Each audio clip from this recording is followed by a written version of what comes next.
Sir ಇವತ್ತು match ಸೋತಿರೋದು ತುಂಬಾ ಬೇಜಾರಾಗ್ತಾ ಇದೆ. ಏನಂದ್ರೆ ಈ ಸ್ಟೇಡಿಯಂಗೆ ಏನಾದ್ರೂ ಹೋಮ ಗೀಮ ಮಾಡಿಸ್ಬೇಕಾ ಅಂತ ಗೊತ್ತಾಗ್ತಾ ಇಲ್ಲ. ಯಾಕಂದ್ರೆ ಮೂರ್ ಮೂರ್ ಮ್ಯಾಚ್ ಸೋಲ್ತಾ ಇದೀವಿ, ಬೇರೆ ಕಡೆ ಗೆಲ್ತಾ ಇದೀವಿ, ಇಲ್ಲಿ ಸೋಲ್ತಾ ಇದೀವಿ ಅಂದ್ರೆ ನೋಡ್ಬೇಕು. ಯಾರನ್ನ ಮ್ಯಾಚ್ ಆಗ್ದಿರೋರು ಯಾರನ್ನ ಬಂದಿ ನೋಡ್ತಾವ್ರ ಮ್ಯಾಚ್ಗಳು, ದೊಡ್ಡ ದೊಡ್ಡವರು ಅವ್ರು ಇವ್ರು ಅಂತ ಇವಾಗ ಫೇಮಸ್ ಆಗಿರ್ತಾರಲ್ಲ, ಬಂದ್ ನೋಡ್ತಾ ಇರ್ತಾರೆ. ಯಾಕೋ ನಮ್ ಟೈಮೇ ಸರಿ ಇಲ್ಲ ಸರ್.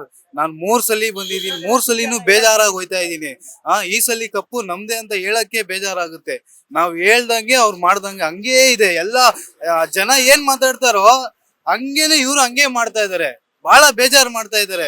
ಮ್ಯಾಚ್ ನೋಡ್ಬಾರ್ದು, ಇದನ್ನ ಟಿವಿಯಲ್ಲಿ ನೋಡ್ಬಿಡೋಣ ಅನ್ಸ್ಬಿಟ್ಟಿತ್ತು. ಬರೀ 95 ರನ್ ಏನ್ ಸರ್ ಇದು? ಫಿಕ್ಸಿಂಗ್ ಮ್ಯಾಚ್ ಇದೆಲ್ಲ. ಜನ ಎಲ್ಲೆಲ್ಲಿಂದ ಬರ್ತಾರೆ ಗೊತ್ತಾ? 5,000, 6,000, 10,000, 15,000 ಇಲ್ಲಿ ಟಿಕೆಟ್ ಇಸ್ಕೊಂಡು, ಬ್ಲಾಕ್ ಅಲ್ಲೆಲ್ಲ ಇಸ್ಕೊಂಡು ಬಂದು RCB ಗೆಲ್ಲುತ್ತೆ ಅಂತ ಬಂದು ನೋಡ್ತಾರೆ. ನೋಡಿದ್ರೆ ಈ ತರ 4, 5, 6 ಸ್ಕೋರ್ ಹೊಡಿದ್ರೆ ಯಾರ್ ಸರ್ ಬಂದು ನೋಡ್ತಾರೆ?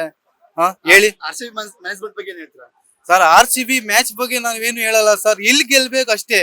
ನಮ್ಮ ಕನ್ನಡಿಗರಿಗೆ ಇಲ್ಲೊಂದು ಮ್ಯಾಚ್ ಗೆದ್ದಿ ತೋರಿಸ್ಬೇಕು ಅವ್ರು, ಅವಾಗಲೇ ನಮ್ಗೆ ಖುಷಿ ಆಗೋದು ಸರ್. ನೆಕ್ಸ್ಟ್ ಮ್ಯಾಚ್ ಅವ್ರ ಬೌಂಡ್ರಿ ಇದೆ. ಸರ್, ಅವ್ರ ಬೌಂಡ್ರಿಲಿ ಹೊಡಿಯೋದು ಕಾಮನ್ ಸರ್. ಅವ್ರ ಬೌಂಡ್ರಿಲಿ ಹೊಡಿಯೋದ್ಕಿಂತ ಇಲ್ಲಿ ಹೊಡಿಬೇಕು ಸರ್. ಇಲ್ಲಿ ಹೊಡೆದ್ರೆ ಇಲ್ಲಿರೋರ್ಗೆ ಒಂದು ಖುಷಿ ಆಗುತ್ತೆ ಅಷ್ಟೇ ಸರ್.